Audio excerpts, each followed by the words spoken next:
मेरा खान जो मियाँ वाली की पूरे पाकिस्तान में पहचान है और पाकिस्तान की पूरी दुनिया में पहचान है। दोबारा वज़ीर आज़म भी मुंतखब होगा और इंशाअल्लाह मियाँ वाली से रिकॉर्ड लीड से जीतेगा। जी बिल्कुल, इस वक्त हमारे साथ मौजूद हैं बिलाल उमर बोदला साहब, जो कि पाकिस्तान तहरीक इंसाफ के सरबराह और बानी चेयरमैन इमरान खान के कागजात नामजदगी जमा करवाने के लिए आज यहाँ रिटर्निंग ऑफिसर के दफ्तर में तशरीफ लाए थे। तो आज हम उनसे बात करते हैं कि कुछ इस हवाले से।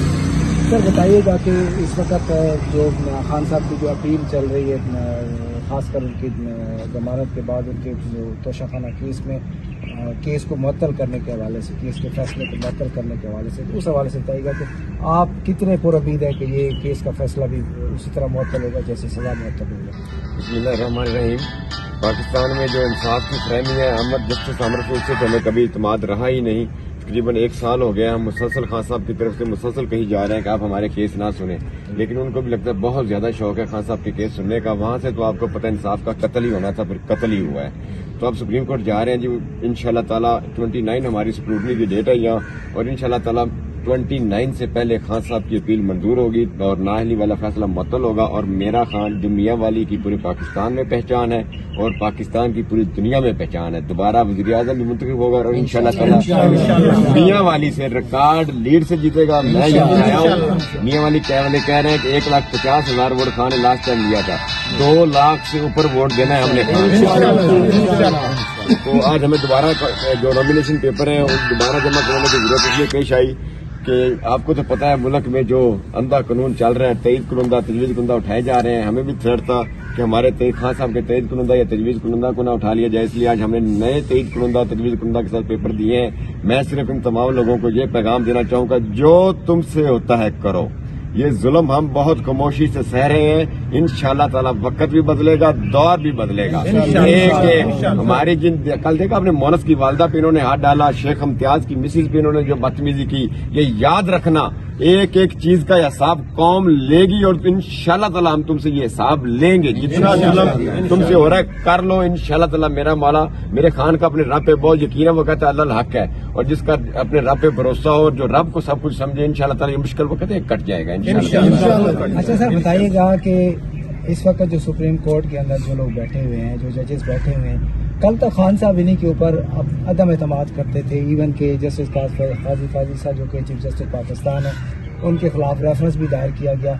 तो अब कैसे आप पूरे एतमाद हैं कि जनाब इन लोगों से आप समझते हैं कि देखें, जिससे काजी फाइज साहब को भी पता है, पूरी कौम को भी पता है रेफरेंस कहाँ से आया था और किसके कहने पर दायर हुआ था, ना वो खान साहब ने दायर करवाया था। खान साहब इस बारे में खुद ही पहले बात कर चुके हैं, तो इसलिए मैं इस बात पर नहीं करूंगा। लेकिन खान साहब ने आज तक जुडिशरी में अगर किसी पे अदम एतमाद किया है तो वो एक ही नाम है पाकिस्तान में जजेस में ब्रांड है, जस्टिस आमर फरूख। उसके फैसले भी आपको नजर आ रहे हैं, कौम भी देख रही है। एक बंदा खान साहब का केस ले लेता है और 1 साल तक फैसला महफूज ही रहता है, इतना ज्यादा महफूज कि बैंक के लॉकर में रख के चाबी भूल जाते हैं जस्टिस साहब, और वही नवाज शरीफ का फैसला करते हैं। इधर फैसला अगले 5 मिनट बाद फैसला बाहर आ जाता है। कौम देख रही है, कोई अंधों पागलों का मुल्क नहीं है, ये शऊर वाले लोग हैं, ये सब देख रहे हैं। आपको भी पता है इंसाफ के साथ क्या हो रहा है। तो इंशाल्लाह खान साहब ने कभी भी अपनी अदलिया में बद इत्मीदी का इज़हार नहीं किया, लेकिन ये अदलिया का हमेशा से असूल है कि आप किसी जज को कह दो भाई मैंने आपको अपना केस नहीं सुनवाना, तो वो नहीं सुनते। लेकिन आप देखिए आमर फरूख को तो हम 1 साल से कौम कही जा रही है, मीडिया कही जा रहा है खुदा का वास्ता खान का केस ना सुनो, लेकिन वो कहते सुनना मैंने ही है। बस एक जज के अलावा मेरा नहीं ख्याल कभी खान साहब ने अपनी जुडिशरी पे कभी बद इत्मीदी का इज़हार किया। अच्छा सर, जो इंट्रा पार्टी इलेक्शन के हवाले से इलेक्शन कमीशन का जो डिसीजन है ये इंतखाबी निशान को वापस लेने का, तो क्या वजह बनी कि ये इंतखाबी निशान वापस मिल गया, और अब कितने पूरे उम्मीद है कि ये इंतखाबी निशान आपको वापस मिल जाएगा? मेरा ख्याल है हमसे ज्यादा तो मीडिया को पता होना चाहिए कि वजह क्या बनी है। वो जो मिस्टर गौहर ने बताया था 32 सवाल हुए, उनमें से एक सवाल है कि आपने डेट के नीचे साइन कर दिए। ये भी ऑब्जेक्शन है पार्टी पे, तो जहाँ डेट लिखी हुई थी वहाँ उसके नीचे आपने क्यों साइन किए हैं? जहाँ तक हमारे साइन पे ऑब्जेक्शन हो रहा है, फिर उस वजह को मीडिया को सबसे ज्यादा पता है, लेकिन इंशाल्लाह ताला बहाल हो जाएगा।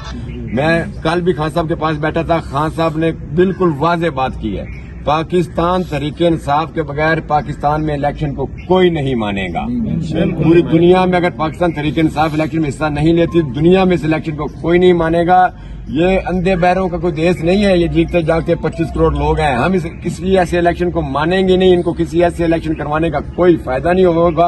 और जिस लाडले को ये उन्होंने कुर्सी पे बिठाना है, ये कौम आ रही से वो कुर्सी के टांगे काट के लाडले को नीचे फेंक देगी। इलेक्शन खान के साथ, इलेक्शन पाकिस्तान तरीके इंसाफ के साथ और इंशाल्लाह इलेक्शन बल्ले के साथ ये करवाएं सही, इंशाल्लाह ताला अलग पता जाएगा। हमारे वैसे कर लेते हैं, अगर नहीं मिलता तो फिर जो जिस तरह के लतीफ कोसा साहब भी कह रहे थे और वो आपके कुछ और लोग भी कह रहे थे कि जी हमारे पास प्लान बी और सी तैयार है, तो उस हवाले से सर देखिए मैं तो खान साहब के पास बैठा हूँ। खान साहब जो हमारा यकीन है हम तो बल्ले पे ही लड़ रहे हैं। अगर ये चाहते हैं कि कुछ ऐसा इलेक्शन जिसकी क्रेडिबिलिटी ना हो पूरी दुनिया में, अगर ये बल्ले के बगैर करवाना चाह रहे हैं तो फिर इंशाल्लाह plan B C D E F काफी लंबी है, BC Z तक चलती है, तो इंशाल्लाह सब बताएंगे इंशाल्लाह ताला। चलें सर, बहुत शुक्रिया हमारे साथ